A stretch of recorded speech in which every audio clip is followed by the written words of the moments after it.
साथीहरू, नेपालको राजनीतिमा कहिलेकाहीँ यस्ता पात्रहरू देखा पर्छन् जसको जीवन यात्रा केवल व्यक्तिगत सफलताको कथा हुँदैन, बरु समयसँगै समाज र राज्यको दिशा बदल्ने एउटा यात्रामा परिणत हुन्छ।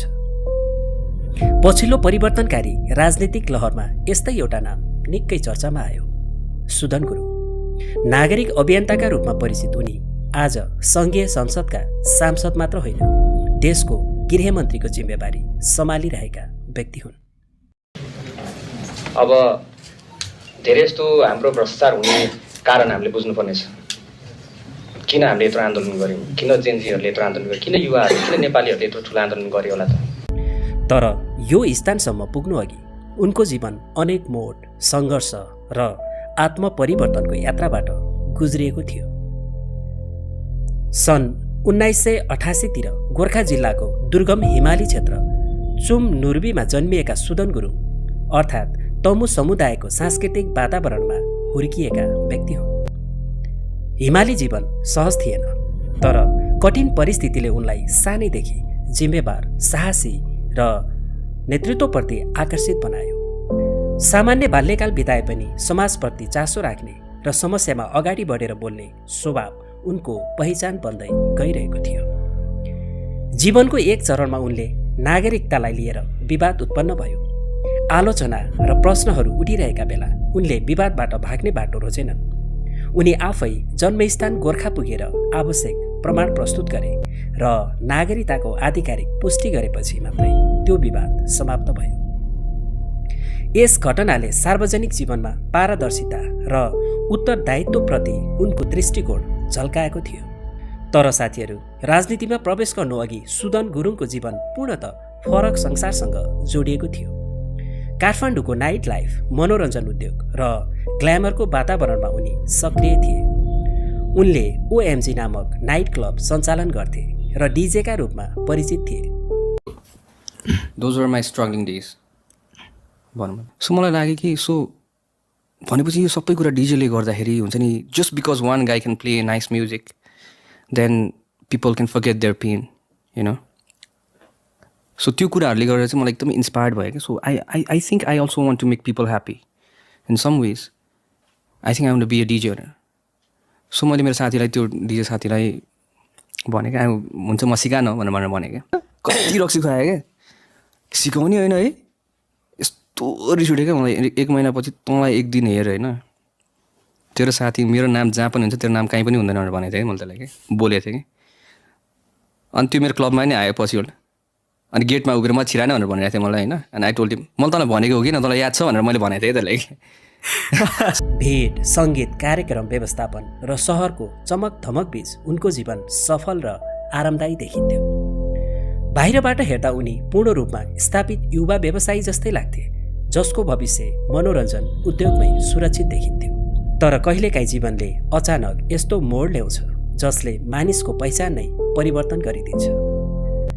2072 सालको वैशाख 12 गते आएको विनाशकारी भूकम्पले नेपाल मात्र होइन, सुदन गुरुङको जीवन बदलिदियो। उद्धार र सहयोगका क्रममा उनले आफ्नै काखमा एउटा बालकले अन्तिम सास फेरेको क्षण अनुभव गरे। त्यो दृश्यले उनलाई भित्रैदेखि हल्लाइदियो। उनले पछि स्वीकारेका थिए कि त्यो क्षणपछि उनले आफ्नो अघिल्लो जीवनलाई पहिले जस्तै रूपमा निरन्तरता दिन सक्दैनथे। भूकम्पपछि उनले नाइट क्लब र विलासी जीवनशैलीलाई पछाडि छोडे र सेवाको बाटो रोजे। सामाजिक सञ्जाल मार्फत युवाहरूलाई जोड्दै उनले करिब 200 स्वयंसेवकहरूको टोली तयार गरे। वीर अस्पतालसँग सहकार्य गर्दै उनीहरू दुर्गम गाउँसम्म राहत सामग्री पुर्याउन थाले। त्यति बेला सुरु भएको सानो स्वयंसेवी अभियानले बिस्तारै एउटा सङ्गठित सामाजिक आन्दोलनको रूप लिन थाल्यो। यसै अभियानले सन् 2020 मा हामी नेपाल नामक संस्थाको रूपमा औपचारिक पहिचान पायो। यो संस्थाले आफूलाई परम्परागत एनजिओ भन्दा फरक रूपमा प्रस्तुत गर्दै नाफारहित सामाजिक अभियानका रूपमा स्थापित गर्यो। नगद दानभन्दा वस्तुगत सहयोग, प्रणाली र प्रत्यक्ष सेवामुखी काम यसको मूल आधार बने। कोभिड-19 महामारी, बाढी पहिरो लगायतका विपदका समयमा हामी नेपाल अग्रपन्थीमा देखियो। संस्थाले अन्तर्राष्ट्रिय स्तरमा पनि सक्रियता देखाउँदै टर्की र सिरियाको भूकम्पमा सहयोग पुर्याएर चर्चा कमायो। उनको सामाजिक सेवाको योगदानलाई सम्मान गर्दै विभिन्न अन्तर्राष्ट्रिय पुरस्कारहरू प्रदान गरिए, जसले उनलाई केवल अभियन्ता मात्र होइन प्रभावशाली सामाजिक नेतृत्वका रूपमा स्थापित गर्यो। यही चरणमा सुदन गुरुङ सार्वजनिक जीवनको केन्द्रतिर अघि बढ्दै थिए। यद्यपि उनले अझै आफूलाई राजनीतिज्ञभन्दा नागरिक अभियन्ताकै रूपमा चिनाउन रुचाउँथे। सन् 2025 को सेप्टेम्बरमा तत्कालीन सरकारले सामाजिक सञ्जालमाथि प्रतिबन्ध लगाएपछि देशभर असन्तुष्टि फैलियो। त्यही समय सुदन गुरुङको नेतृत्वमा युवाहरूको विशाल आन्दोलन सुरु भयो।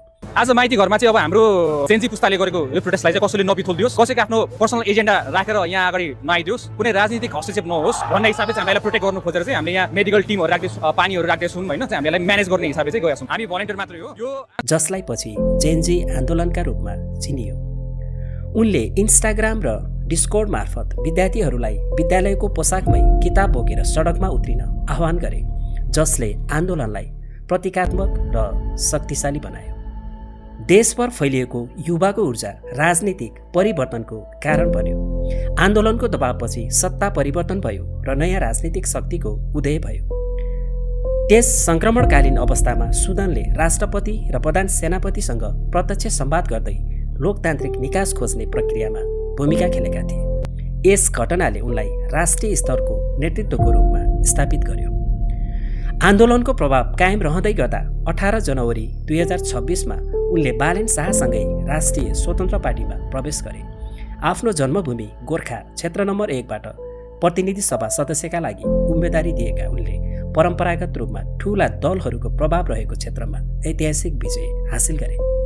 काठमाडौँमा सजिलो छ होला, मलाई जित्छु पनि, मलाई थाहा पनि छ। भूगोल हाम्रो ठुलो छ, क्षेत्र नम्बर 1 तलदेखि माथिसम्म कति ठाउँ कुद्नु पर्ने, कति दिन लाग्छ, एउटा वडादेखि अर्को वडा पुग्न तपाईँको 2 दिन लाग्दो रहेछ हाम्रो। त्यही पनि म आएँ नि त। मैले अहिले सजिलो खोज्नु समय होइन। 28,986 मत प्राप्त गर्दै उनले निकटतम प्रतिद्वन्दीलाई ठूलो मतान्तरले पराजित गरे र एक अभियन्ताबाट निर्वाचित सांसद बन्न पुगे। सांसद निर्वाचित भएपछि उनले राज्यबाट प्राप्त हुने तलब, भत्ता र सरकारी गाडीको सुविधा नलिने घोषणा गर्दै राजनीतिमा सेवा केन्द्रित नेतृत्वको सन्देश दिए। यस निर्णयले समर्थकहरूमा उत्साह जगायो भने आलोचकहरूलाई समेत नयाँ राजनीतिक संस्कारबारे सोच्न बाध्य बनायो। यद्यपि उनको यात्रामा विवादहरू पनि आए। विदेशी फन्डिङ मार्फत आन्दोलन सञ्चालन गरिएको वा अन्तर्राष्ट्रिय समूहहरूसँग सम्बन्ध रहेको आरोपहरू लाग्न थाले। तर उनले बारम्बार आफ्नो अभियान नेपाली युवाको भावनाबाट जन्मिएको आन्दोलन भएको दाबी गर्दै आएका छन्। चैत्र 13, 2026मा सुदन गुरुङ नेपालको गृहमन्त्री नियुक्ति भए। उनको नाम शक्तिशाली गृह मन्त्रालयको नेतृत्वका लागि प्रस्तावित हुँदा धेरै मानिसहरू अचम्ममा परेका थिए, किनकि उनी परम्परागत राजनीतिक पृष्ठभूमिबाट आएका व्यक्ति पक्कै थिएनन्। कहिले असामान्य अभिव्यक्ति दिने, कहिले खुला रूपमा प्रश्न उठाउने शैलीका कारण उनलाई गृहमन्त्री बनाइने निर्णयको व्यापक चर्चा जन्माएको थियो। तर जिम्मेवारी सम्हालेको छोटो समयमै उनले फरक कार्यशैली प्रस्तुत गरे। नियुक्त भएको 1 हप्ताभित्रै उच्च प्रोफाइल व्यक्तिहरूको पक्राउसँगै सरकारले आक्रामक कदम चाल्न थालेको देखियो। यसले उनको नेतृत्व शैलीलाई निर्णायक र कार्यमुखी रूपमा चित्रित गर्यो। सम्पत्ति विवरणबारे सार्वजनिक रूपमा फैलिएको भ्रमलाई उनले स्पष्ट गर्दै त्यो विवरण अंशबन्डा हुनु अघिको पारिवारिक सम्पत्तिसँग सम्बन्धित रहेको बताए।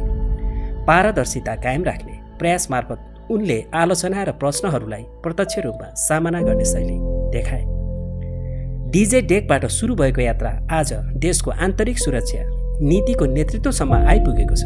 सामाजिक अभियन्ता, आन्दोलनकारी र सांसद हुँदै गृहमन्त्रीसम्मको यो यात्रा नेपाली राजनीतिमा पुस्तान्तरणको सङ्केतका रूपमा हेरिएको छ। परम्परागत राजनीतिक संस्कारलाई चुनौती दिँदै युवा नेतृत्वलाई व्यवहारमा उतार्ने प्रयासका कारण सुदन गुरुङ आज आशा, जिज्ञासा र बहसको केन्द्र बनेका छन्। अब उनको भूमिकाले भविष्यमा नेपालको राजनीति कता मोडिन्छ भन्ने प्रश्न अझै खुला छ। तर एउटा कुरा स्पष्ट देखिन्छ, कहिलेकाहीँ इतिहास परिवर्तन गर्ने मानिसहरू योजनाबाट होइन, अनुभव र पीडाबाट जन्मिन्छ र सुदन गुरुङको जीवनयात्रा त्यही परिवर्तनको निरन्तर कथा बनेर अघि बढिरहेको छ। साथीहरू, आजको सन्दर्भ कस्तो लाग्यो? यस्तै रोचक विषयवस्तुहरूका लागि हाम्रो च्यानललाई सब्स्क्राइब गरी बेल आइकनलाई थिच्न नबिर्सिनुहोला। यति भन्दै अहिलेलाई छुट्टिन्छु।